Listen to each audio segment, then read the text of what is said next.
Hi everyone, and welcome to the next picture in our fancy flowers page from Magical Worlds by Johanna Basford. We've got quite an interesting one to do today. I'm using my Castle Arts Gold pencils for this series. Now let's come in a little bit closer. We're getting there. There we go. Now I'm quite interested in the fact that we've got all these leaves down here, and that's what I'm quite looking forward to colouring actually. So let me turn my pencils to the greens. Now what I thought I would do was not do them all exactly the same, do them a little bit mixed up, use maybe 4 or 6 colours and mix them up within the different leaves. I thought might make it a little bit more interesting and a bit different to what I normally do, which I think is always quite good. I'm going to start with the oxide of chrome. I'm going to use my sort of olivey greens just because I really like them, and they're going to match what I'm going to do with the flowers, but we're going to not do the flowers yet. I'm going to keep you guessing. So here is the oxide of chrome, and I'm just going to pick a random leaf, this one, and do a little bit of this in the bottom. So I'm putting down a lot of layers at the base and then less as we go up. Now this is how I always colour a leaf,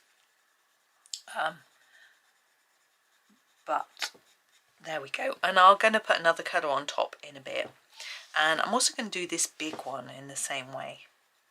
Now there are different ways that you can tackle these leaves with the little lines on that Johanna's drawn. You could sort of put some texture into that, which I occasionally do, but I'm not going to do that today because we're just messing around with colours instead. I think it's easier to just sort of stick to one thing.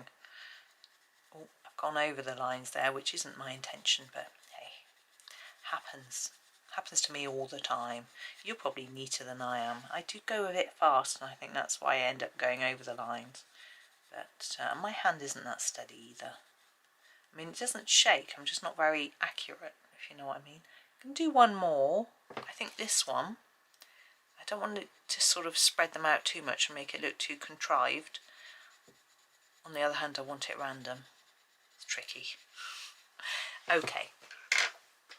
Next, I'm going to grab the olive green. Now, this is slightly lighter than the oxide of chrome, and we're going to do the bases though of some of the other leaves.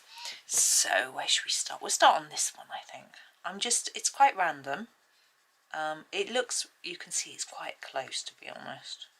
I'm just going to do 2, I think, with this one because it's so close in colour that I want to mix it up a bit more. Well, the sap green's quite close as well.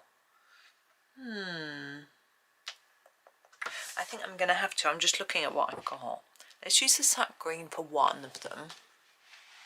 Let's put you in the middle. Are you feeling a bit off to one side? A bit drunk? A bit squiff? So we'll do the sap green here. Like that. And then, scratch my head. I think I'm going to use the earth green for a couple. The earth green is quite brownish. It will look significantly different. You can see that they're different colours if you look closely, but this one looks very different. So again, more layers down at the bottom and just make it lighter as you go up. I say that as if it's easy. It isn't, I know that, but you can go back and just layer up a little bit more in the areas where you need it to be or want it to be a little bit darker. It's about practice. Practicing different pressure when you press down on your pencil. I'm going to grab the cadmium green pale next. I've got to sharpen it, but I'll just show you it first. Yes, it's about practicing different pressure, putting down on the pencil, and layering. So let me show you with this one. I've spoken about this a lot. So down here, I'm not going to put any at all. I'm going to start about here and start layering. If you watch, I've gone over that area 3 or 4 times, and then I'm going to just do less as I get to the tip so that it looks a bit darker further down. I'm also going to do this one here, and what I'm trying to do is to colour different ones with this, so different colour bases.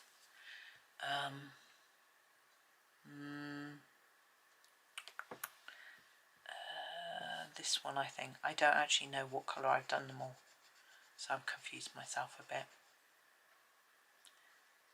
There we go. Now I am going to use the permanent green, which is here. And where should we go with this one? We'll do this one here.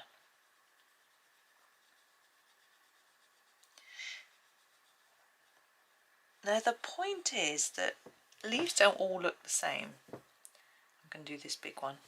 And therefore, by mixing our colours up a little bit, they look slightly more realistic. I mean, obviously this is not a realistic photo but picture by any stretch of the imagination, but if we want to just practice things looking a little bit more realistic, then that's how one of the ways that we can do it. Because I'm going to use the leaf green light. This one's really pale. It might be quite tricky to blend this one in. I'm going to do my best. I may need to add another colour to help me. But if you are trying to make something look more real, then you will need to think about adding lots of different colours, because if you look at an item, it's not just one colour. Most items, although I've looked up at something to give myself an example, and I looked up at my this is, and I thought that's all one colour, but it isn't, because this black here is darker. There's a white line here, there's a white bit here.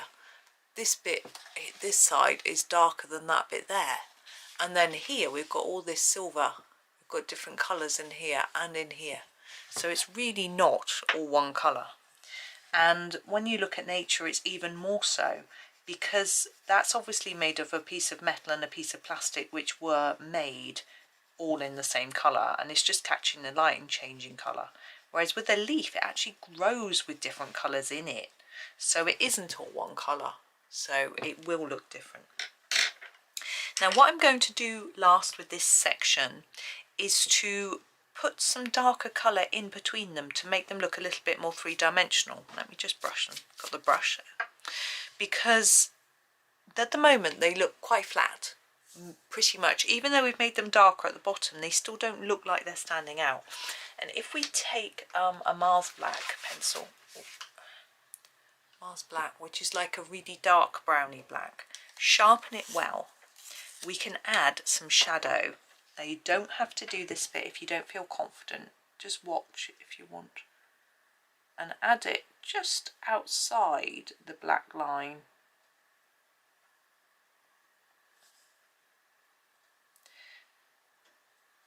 Like that, along here. And you think what we're trying to do is make it look like the leaf that's in front is leaving a little bit of shadow behind it, and that will help us to our eye to be tricked into thinking that it's in front, which is very useful.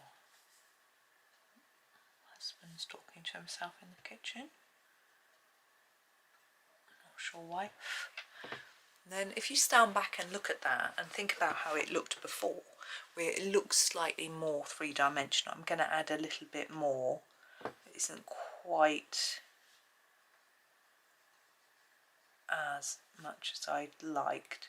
It's important to sort of sit back and look,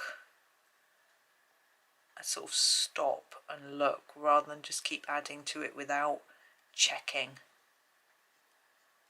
You see, I'm putting a little bit in these corner areas as well. I think that helps. Like in there, down here. And yes, it does feel like you're colouring over the top of all your hard work, but actually I think it gives quite an interesting effect. So that is that. Now I've got to decide what colour to do my stems. I think I'll do a sort of middling colour. I don't want to do that brown colour. Let me see, what did I use? I might use the, I think, not that one, the olive green. I think I used the olive green. It's the palest of my darks, so I think it's a fairly neutral colour, if that makes sense. And we're going to go up the stem.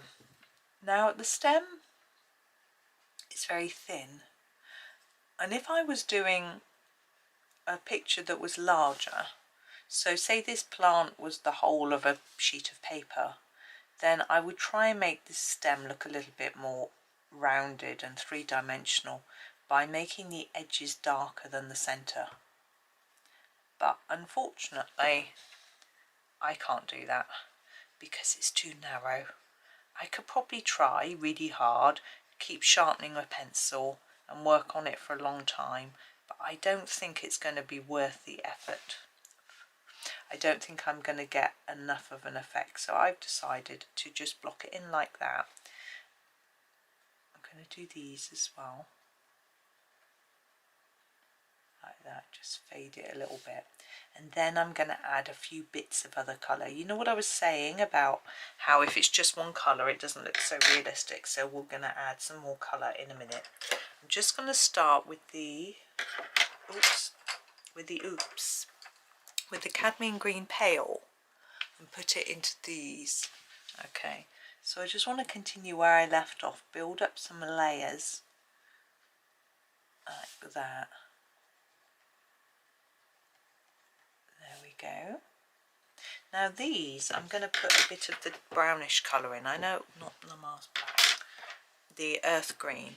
I know I said I didn't want to do it this colour, but we're just going to add a few touches. So a little bit here. See, it would be a bit shadowy as it was coming out from the leaves, and we probably don't need the Mars black.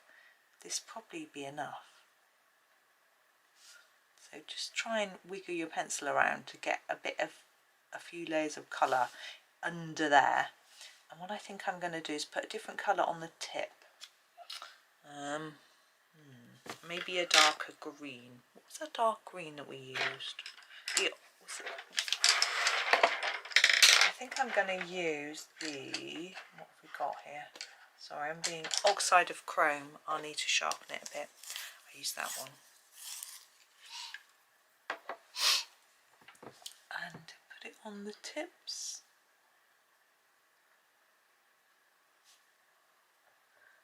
I'm going to try and layer it up on the tip and then fade it. It's very hard for you to see because it's crumbling. That's made a big crumbly blob. Hang on. It doesn't want to go away. There we go. I've got it on my pencil. I'm just going to rub it off on some scrap paper. There we go. I don't quite know what happened there. I'm sure crumbly blob is an art term. If you'd gone to art college, you would know.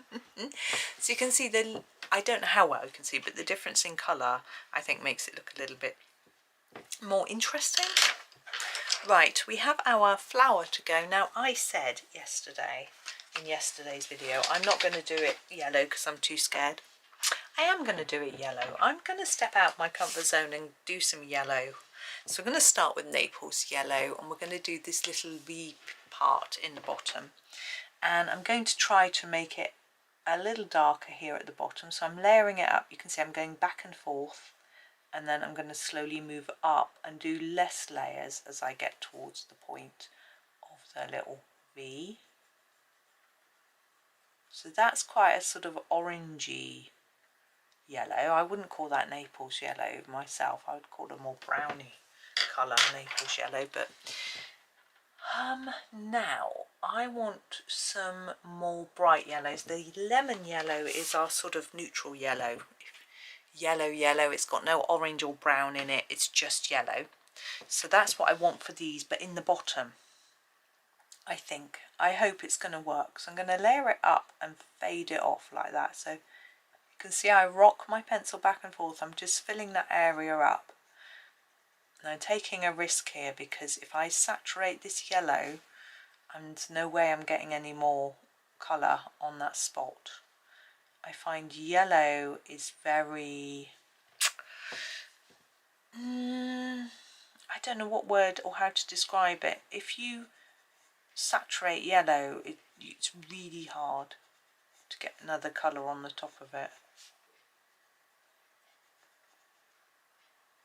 Bit in there, so you can see I'm using this in the bottom of each of our little bits. And now I'm going to try and put a paler one on the end, and I hope it's going to work. And there's a lemon yellow light. Let me bring you my swatch chart to see. So I've used this lemon yellow here. Now the lemon yellow light look is lighter, but I think the Tuscan yellow is even lighter, and I think it's of a similar enough colour. So I'm going to use the Tuscan yellow, hoping that it will be a little bit lighter but still work. So here it is, Tuscan yellow. I've never heard of Tuscan yellow outside of this set. I've heard of Tuscan red. I think there is in Prismacolor. So I'm going to stroke it on like this and try to be quite gentle. I want it even lighter towards the tip if I can, but I do want to try and just fill the space. And if you accidentally leave a bit of white on the end, it's not going to matter. But I'm hoping that it looks lighter towards the tip. And you could do this with just one colour, because you may not have this colour if you... Oh, I missed that one. I'm just going to... if you haven't got the 120 set of castles, you may not have this colour. So you can just use the same colour and fade it to the tip, but I think it's quite nice to use a few different colours seeing as we've got them. And I think it can be a little bit easier. But there we are. See, this now looks very peachy, I think, which isn't what I was really going for. I'm really tempted to just colour over it. I'm going to try the lemon yellow light, and I'm going to colour over that, hoping it might turn a little bit more yellowy rather than peachy. It might not work. I'm not convinced it's doing much, but I'm going to do it on the other side anyway, just in case it's my eyes are... I just looked outside and there's really bright sky, so my eyes are a bit blur. So maybe it is making a difference and I just can't see. Who knows? Right, there we go. So that is that one finished, I think. And I was daring, so well done me. But thank you for watching today. I hope that you have a really super day and happy colouring.